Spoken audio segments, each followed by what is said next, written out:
कहानी की शुरुआत होती है और हमें एक बहुत ही बड़े और सुनसान रेगिस्तान को दिखाया जाता है। इस बिहड़ के बीचों बीच हमें एक आदमी को दिखाया जाता है। इस आदमी का नाम बस्टर स्क्रग्स है। बस्टर के हाथ में एक गिटार होता है और वो बहुत ही तेज आवाज में गाना गा रहा होता है। दरअसल बस्टर एक बाउंटी हंटर है और एक बहुत ही खतरनाक निशानेबाज भी, पर उसके गाने की आदत थोड़ी अजीब है। वो गाना गाते हुए एक टाउन में दाखिल होता है जहाँ पर वो सीधा एक बार में जाता है। अंदर जाने के बाद वो देखता है कि यहाँ पर बहुत सारे गंदे और खतरनाक दिखने वाले लोग पहले से शराब पी रहे हैं। वो काउंटर पर जाता है और बारटेंडर से कहता है कि मुझे भी विस्की चाहिए। बारटेंडर उसे घूर कर देखता है और सफेद कपड़ों की वजह से कहता है कि हम आम लोगों को विस्की नहीं देते। इस बात को सुनने के बाद बस्टर बाकी लोगों की तरफ इशारा करता है जो आराम से विस्की पी रहे होते हैं। बारटेंडर बताता है कि ये सारे के सारे मुजरिम हैं, इसीलिए इन्हें यहाँ पीने की इजाजत है। इस बात को सुनने के बाद बस्टर हंसने लगता है और कहता है कि उसके कपड़ों पर मत जाओ, वो खुद भी एक मुजरिम है। तभी बगल में बैठा एक खतरनाक आदमी गुस्से में खड़ा हो जाता है और अपनी बंदूक निकालने की कोशिश करता है। वो कहता है कि बस्टर उन मुजरिमों की बेइज्जती कर रहा है, लेकिन इससे पहले कि वो बस्टर पर गोली चलाता,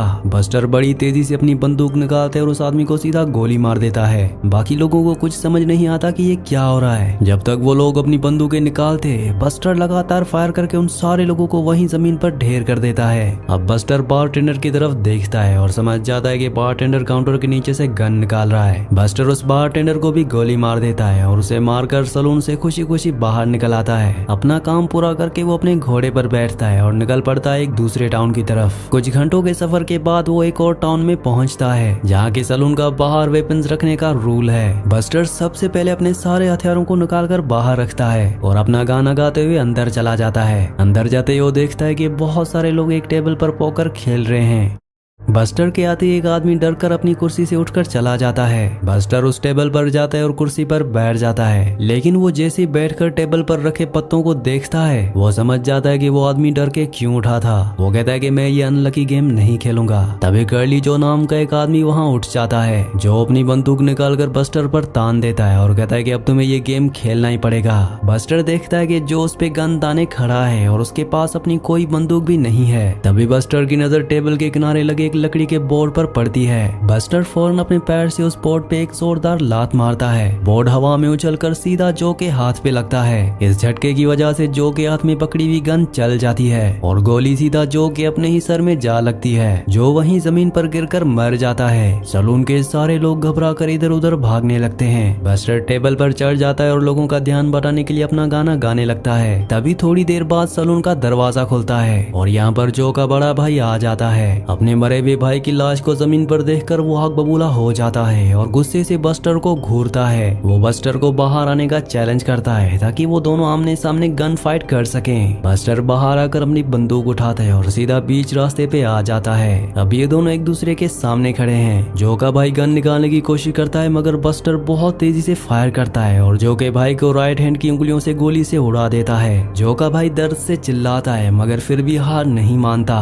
वो अपने दूसरे हाथ से बंदूक उठाने की कोशिश करता है। बस्टर देखे बिना उसकी तरफ आगे बढ़ता है। वो अपने सामने लगे एक आईने में जो के भाई को पीछे से देखता है। बस्टर बिना पीछे मुड़े अपनी गन कांधे के ऊपर रखता है और आईने में देखकर एक ही गोली में उसका काम तमाम कर देता है। वो उसकी लाश के पास आकर मजे से गाने लगता है। तभी वो देखता है कि एक नया घुड़सवार उसकी तरफ आ रहा है। इस नए आदमी का नाम द किड है जिसने काले कपड़े पहने हुए हैं। वो बस्टर के सामने आकर उसे चैलेंज करता है। बस्टर अपनी गन निकाल कर तैयार हो जाता है। किड बस्टर से पूछता है कि क्या काउंटडाउन करने की जरूरत है। बस्टर कॉन्फिडेंस से कहता है कि मैं तैयार हूँ। उसका इतना कहते ही किड बहुत तेजी से अपनी गन निकालता है। किड सीधा बस्टर के सर में गोली मारता है जिससे बस्टर जमीन पर गिर जाता है। जिसके बाद हमें दिखाया जाता है कि बस्टर की आत्मा उसके जिस्म से बाहर निकल आती है और उसके पीठ पर पर लगे हुए हैं। बस्टर की आत्मा हवा में उड़ते हुए द किड के निशाने की तारीफ करती है। किड वहाँ से चुपचाप अपने घोड़े पर निकल जाता है और इसी मंजर के साथ ये पहली कहानी यहीं पर खत्म हो जाती है। अब इसके बाद हमें दूसरी कहानी में एक अकेले बैंक का मंजर दिखाया जाता है जो बिहड़ के बीचों बीच बना हुआ है। इस बैंक के सामने हम एक आदमी को देखते हैं जिसे लोग काउबॉय कहते हैं। वो घोड़े से उतरकर बैंक को गौर से देखता है जिसके बाद वो बैंक के अंदर जाता है। वो बैंक टेलर के पास जाता है और अजीबोगरीब बातें करके उसे उलझाने की कोशिश करता है। जब टेलर उसकी बातों को इग्नोर करता है तब काउबॉय अपनी बंदूक निकालकर उसके ऊपर तान देता है। काउबॉय उसे कहता है कि सारे के सारे पैसे इस बैग में डालना शुरू करो। टेलर डरते हुए अपने हाथ नीचे करता है। काउबॉय को अचानक महसूस होता है कि टेलर काउंटर के नीचे कुछ ढूंढ रहा है। उसे कुछ गड़बड़ लगती है।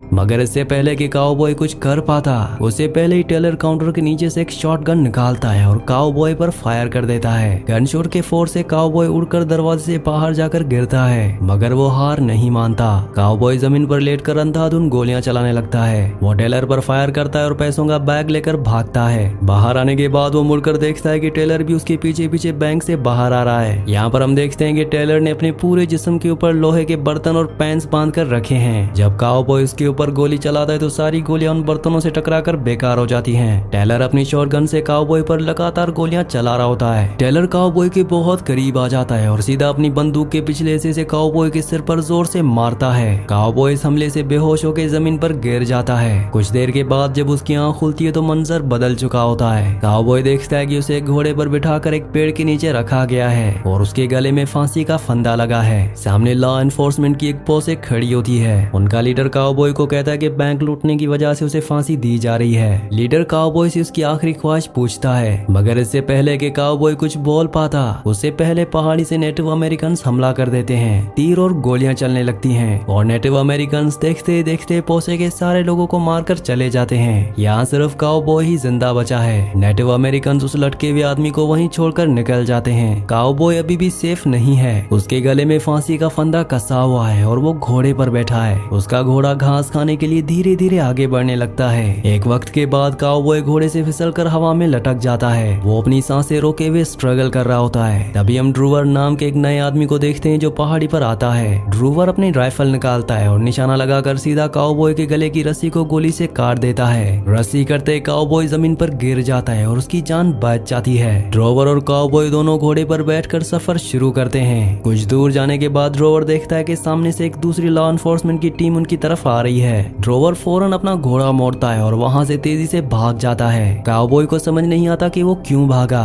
वो लोग काउबॉय को पकड़ लेते हैं और उसे एक नए टाउन में ले आते हैं। टाउन का शेरिफ सबको कहता है कि इस आदमी को फांसी पर चढ़ा दो, क्योंकि इन्हें लगता है कि यही काउबॉय असल में ड्रूवर है। काउबॉय को ले जाकर फांसी के तख्ते पर खड़ा कर दिया जाता है। काउबॉय हैरानी से सोचता है कि एक ही दिन में वो 2 बार फांसी पर चढ़ गया। तभी उसकी नजर नीचे भीड़ में खड़ी एक खूबसूरत लड़की पे पड़ती है जो उसे देख के मुस्कुराती है। काउबॉय भी उसे देख के मुस्कुराता है। तभी एग्जीक्यूशनर लीवर खींचता है और काउबॉय को फांसी दे दी जाती है। और इस मंजर के साथ ये दूसरी कहानी यहीं पर खत्म हो जाती है। अब तीसरी कहानी में हम एक बग्गी को देखते हैं जो बर्फ से ढके एक नए टाउन में आती है। बग्गी चलाने वाले आदमी को लोग इम्प्रेसारियो कहकर बुलाते हैं। वो हर तरफ अपने नए शो के पोस्टर्स लगाने लगता है। रात होते ही वो एक स्टेज लगाता है और लोग शो देखने के लिए जमा होने लगते हैं। जिसके बाद हम स्टेज पर एक इंसान को देखते हैं जिसके ना ही हाथ हैं और ना ही पैर। इस आदमी का नाम हैरिसन है। हैरिसन लोगों को पूरे फोकस और जज्बात के साथ कहानियां और पोयम सुनाता है। इम्प्रेसारियो भीड़ के बीच घूमकर एक डब्बे में लोगों से सिक्के इकट्ठा करता है।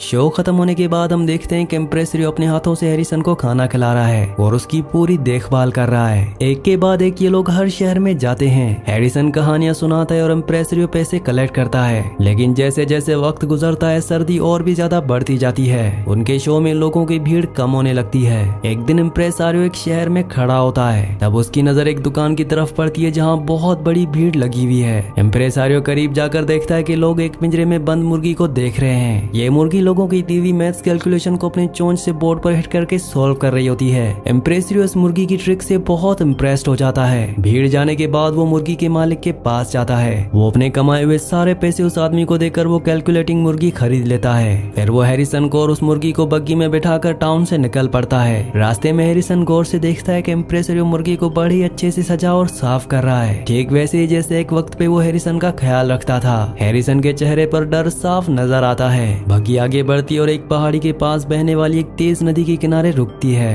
इम्प्रेसारियो बग्गी से उतरकर नदी के किनारे जाता है और एक बड़ा पत्थर उठाकर पानी में फेंकता है। वो ध्यान से पानी की गहराई और बहाव चेक कर रहा होता है। हैरिसन बग्गी से ये सब देखकर घबराने लगता है। अगले ही मंजर में हम देखते हैं कि इम्प्रेसरियो अपनी बग्गी चलाकर आगे जा रहा है। बग्गी के पीछे की जगह जहाँ हैरिसन बैठा करता था वो अब पूरी तरह खाली पड़ी है। यानी इम्प्रेसरियो ने अपने फायदे के लिए हैरिसन को उस तेज नदी में फेंक दिया है। जिसके बाद ये तीसरी कहानी भी यहीं पर खत्म हो जाती है। फिर शुरू होती है चौथी कहानी, जिसमें हम एक बूढ़े आदमी को देखते हैं जो एक बहुत ही खूबसूरत वैली में खड़ा है। इस वादी के बीच से एक साफ पानी का झरना बह रहा है। इस आदमी को लोग खोजी कहते हैं। वो अपना सामान गधे से उतारता है और झरने के किनारे जमीन खोदकर मिट्टी को पानी में धोने लगता है। वो ध्यान से मिट्टी में सोने के चमकते हुए जर्रों को ढूंढ रहा होता है। वो पूरा दिन यही काम करता है। शाम में थकने के बाद वो नदी से एक मछली पकड़ता है। तभी उसकी नजर पेड़ पर बैठे एक उल्लू पे पड़ती है। वो पेड़ पर चढ़ता है और देखता है कि घोंसले के अंदर एक अंडा रखा है। वो अंडा उठाता है और नीचे जाकर मछली के साथ उस अंडे को पकाकर मजे से खाता है। अगले दिन वो वादी में जगह जगह निशान लगाकर मेथड के हिसाब से गहरे खड्डे खोदना शुरू करता है और आखिरकार उसकी मेहनत रंग लाती है। मिट्टी में उसे सोने का एक अच्छा खासा टुकड़ा मिल जाता है। वो समझ जाता है कि जमीन के बिल्कुल नीचे सोने की एक बहुत बड़ी वेन मौजूद है। वो वहाँ एक बहुत ही बड़ा और गहरा खड्डा खोदता है और जमीन के काफी नीचे चला जाता है। तभी हम देखते हैं कि वादी में एक नया जवान आदमी आ चुका है। वो चुपके से उस ट्रेंच के किनारे आता है। वो जवान आदमी बिना कुछ सोचे उस खोजी की पीठ में सीधा गोली मार देता है। खोजी मुंह के बल उस ट्रेंच की मिट्टी में जमीन पर गिर जाता है और हिलना बंद कर देता है। वो आदमी अपनी बंदूक तान कर काफी देर तक खोजी को देखता रहता है ताकि कंफर्म कर सके कि वो मर गया है।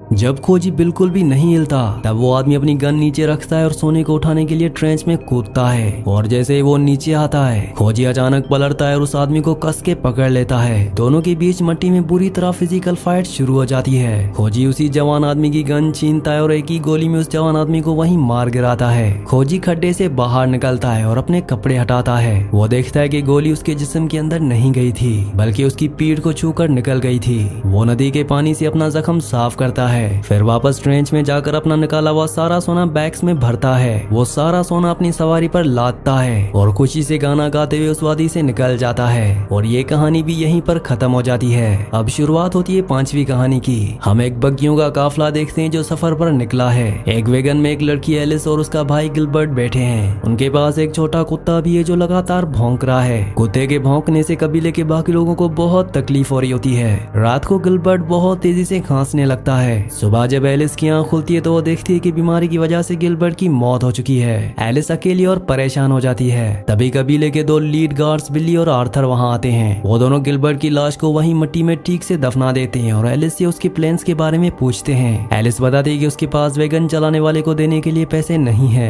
क्योंकि सारे पैसे गिलबर्ट की जेब में थे। बिल्ली उसे तसल्ली देता है कि वो उसके वैगन का किराया दे देगा ताकि एलिस उनके साथ आगे का सफर कर सके। लेकिन बिल्ली कहता है कि एलिस को अपने भौंकने वाले कुत्ते को मारना पड़ेगा क्योंकि लोग उसकी आवाज से बहुत परेशान हैं। एलिस रोते हुए और मजबूरी में इस बात की परमिशन दे देती है। बिल्ली कुत्ते को उठाता है और कबीले से बहुत दूर ले जाता है मगर बिल्ली उस मासूम कुत्ते को मारता नहीं बल्कि हवा में फायर करके उसे वहां से भगा देता है ताकि उसकी जान बच जाए। एलिस दूर से ये सब देख लेती है और उसके दिल में बिल्ली के लिए इज्जत पैदा हो जाती है। जैसे जैसे सफर आगे बढ़ता है बिल्ली और एलिस के बीच बातचीत और नजदीकियां बढ़ने लगती हैं। बिल्ली अपने साथी आर्थर को बताता है कि वो सफर खत्म होते ही एलिस से शादी करके वहां सेटल होना चाहता है। अगले दिन बिल्ली एलिस के पास जाकर उसे बता देता है कि वो उसे शादी करना चाहता है और उसे प्रपोज करता है। एलिस शाम तक का वक्त मांगती है और आखिर में बिल्ली को शादी के लिए हाँ कह देती है। ये दोनों बहुत खुश होते हैं। इसी बीच एलिस की नजर वादी में अचानक अपने उसी कुत्ते पर पड़ती है जो वापस आ गया होता है। एलिस खुश होकर कुत्ते को पकड़ने के लिए उसके पीछे पहाड़ी की तरफ भागती है।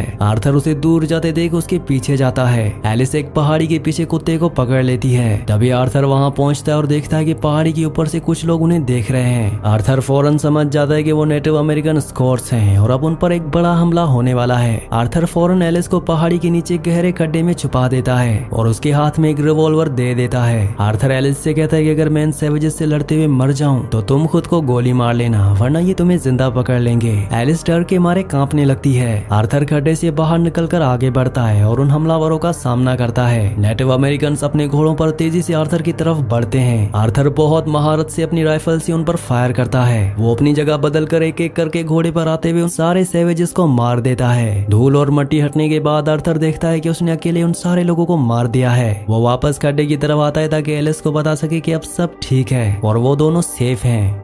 मगर जब वो खड्डे में झांक कर देखता है तो वहाँ एलिस की लाश पड़ी होती है जिसके सर से खून निकल रहा होता है। दरअसल एलिस बाहर गोलियों की आवाज से इतनी ज्यादा डर गई थी कि उसने समझा आर्थर मर गया और उसने खुद की जान ले ली। आर्थर एलिस की लाश देखकर पूरी तरह सदमे में चला जाता है। वो धीरे से उस छोटे कुत्ते को अपनी गोद में उठाता है। वो बिना कुछ बोले वापस कबीले की तरफ चलने लगता है, ये सोचते हुए कि अब वो बिल्ली को इस दर्दनाक मौत के बारे में क्या बताएगा। और ये कहानी भी यहीं पर खत्म हो जाती है और अब शुरू होती है आखिरी कहानी, जिसमें हमें एक बंद बग्गी दिखाई जाती है जो तेजी से रास्ते पर जा रही है। बग्गी के अंदर 5 लोग आमने सामने बैठे होते हैं। ये सफर करके कहीं पर जा रहे होते हैं। यहाँ एक इंग्लिशमैन थिप्पिन, एक आयरिशमैन क्लेरेंस, एक फ्रेंचमैन रीन, एक औरत मिस बेंजामिन और एक आदमी रोज बैठे होते हैं। रेने अपने जानवरों के फर के बिजनेस के बारे में लंबे लंबे भाषण दे रहा होता है जैसे सब लोग बोर हो रहे होते हैं। उसकी बातें खत्म होते ही मिस बेंजामिन अपने हस्बैंड की मोरालिटी वाले लेक्चर्स दोहराने लगती हैं। रोज इन दोनों की बातों से बुरी तरह चिढ़ जाता है और खिड़की से मुंह बाहर निकालकर ड्राइवर को बग्गी रोकने को कहता है। वो चिल्लाता है कि उसे यूरिन के लिए जाना है, इसलिए बग्गी को रोको, लेकिन ड्राइवर उसकी बात को पूरी तरह इग्नोर कर देता है। रोज गुस्से में अजीब सा मुंह बनाकर वापस अपनी सीट पर बैठ जाता है। माहौल बहुत अजीब और टेंस हो जाता है। तभी क्लियरेंस माहौल को शांत करने के लिए एक गाना गाने लगता है। उसके गाने के बाद थिप्पिन बोलना शुरू करता है। थिप्पिन उन तीनों लोगों को बताता है कि वो और क्लियरेंस असल में कॉन्ट्रैक्ट किलर्स हैं। थिप्पिन हंसते हुए उन्हें अपना तरीका बताता है कि वो पहले लोगों को अपनी अजीब बातों में उलझा कर रखता है और जब लोगों का ध्यान पूरी तरह भटक जाता है तब क्लेरेंस पीछे से उन पर हमला करके उन्हें मार गिराता है। ये बातें सुनकर रेने, रोस और मिस बेंजामिन पूरी तरह डर जाती हैं और उनके चेहरों पर खौफ साफ साफ नजर आने लगता है। कुछ देर बाद बग्गी एक बहुत बड़ी हवेली के बाहर आकर रुकती है। थिप्पिन और क्लेरेंस दोनों बग्गी से नीचे उतरते हैं। वो बग्गी की छत से एक डेड बॉडी को उठाते हैं। वो दोनों उस लाश को पकड़कर उस अंधेरे होटल के दरवाजे के अंदर लेकर चले जाते हैं। बाकी तीनों लोग बग्गी के अंदर अभी भी डरे हुए और सहमे हुए बैठे रहते हैं और बाहर अंधेरे में निकलने से घबराते हैं। लेकिन फिर मजबूरी में वो तीनों एक एक करके आहिस्ता आहिस्ता बग्गी से उतरते हैं और उस अंधेरे की तरफ बढ़ते हैं। और इसी डरावने मंजर के साथ ये मूवी यहीं पर खत्म हो जाती है। मैं उम्मीद करता हूँ कि ये वीडियो आपको पसंद आई होगी। अगर ये वीडियो आपको पसंद आई हो तो वीडियो को लाइक और चैनल को सब्सक्राइब लाजमी से कर देना।